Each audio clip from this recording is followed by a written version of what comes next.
कहने लगा अम्मा, बड़े मौलवियों को कहते सुना है कि कोई माँ का हक अदा नहीं कर सकता, आज मैं तेरा हक अदा करके दिखाता हूँ। अम्मा कहने लगी बेटे मौलवी ने सच कहा है, माँ का हक अदा नहीं होगा। सुन रहे ना जवान बुजुर्ग सारे सारे सुन रहे ना। कहने लगे माँ ने कहा बेटे नहीं, माँ का हक अदा नहीं होगा।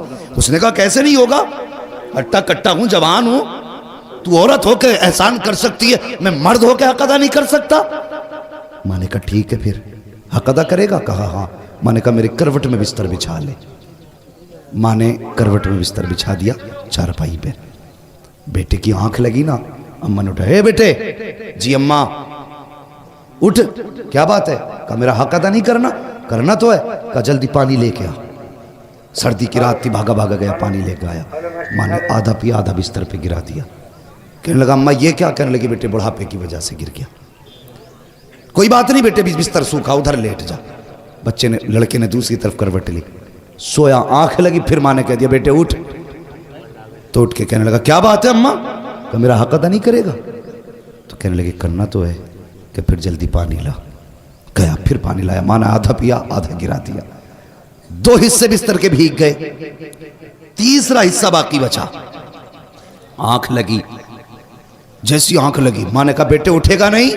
अब के झुंझला के उठा। कहने लगा एक बार काम क्यों नहीं बता देती।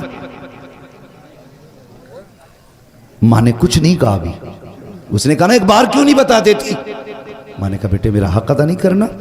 हाँ करना है ना। कहा जब फिर पानी लेके आ।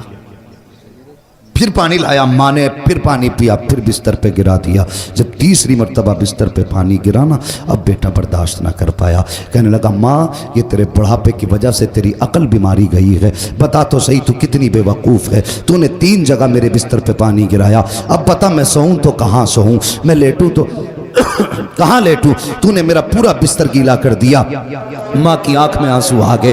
कहने लगी लखते जिगर नूरे नजर, मैंने तुझसे पहले कहा था तू माँ का कैसे बदला दे सकता है। कहा माँ मैं समझा नहीं। कहा बेटे मैंने 3 जगह पानी गिराया तो तुझे गुस्सा आ गया, तेरे लहजे बदल गए, तेरा अंदाज सख्त हो गया, तू माँ पे अकड़ के खड़ा हो गया। मगर बेटे याद कर जब तू छोटा सा था यही सर्दी की रातें थी, 3 जगह नहीं 4 जगह नहीं, तूने 7 जगह बिस्तर पे पेशाब किया, लेकिन मैं हर जगह करवट बदल के तुझे सूखे बिस्तर पे सुलाती रखी, खुद गीले पे लेटती रखी, सूखे आंचल पे लेटाती रखी। बेटे जब आंचल भी सूखा ना रहा, तेरे पेशाब की जगह पे बेटे मैं लेटी थी और अपने सीने पे तुझे लेटाती रखी थी। तूने कहा था मैं हक अदा करूंगा, उसने कदम पकड़े। कहने लगा माँ मेरी औकात क्या है, दुनिया में कोई भी बेटा माँ की खिदमत का हक अदा कर ही नहीं सकता।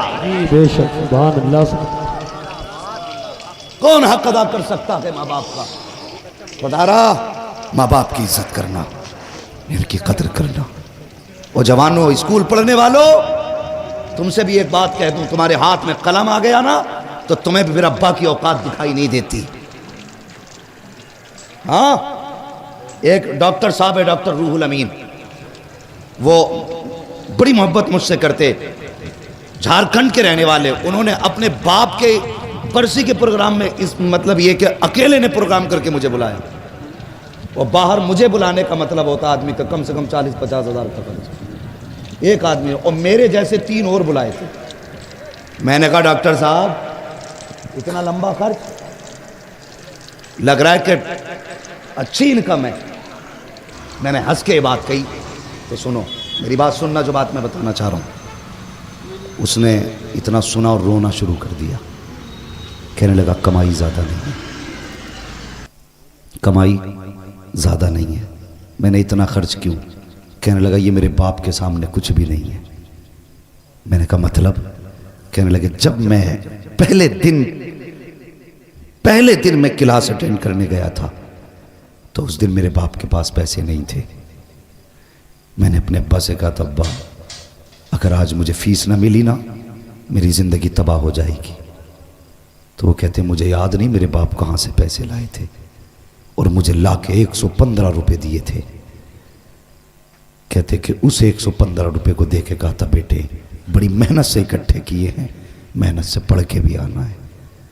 कहता बाप ने 115 रुपये दिए, मैंने उससे फीस भरी, मैंने पढ़ाई की।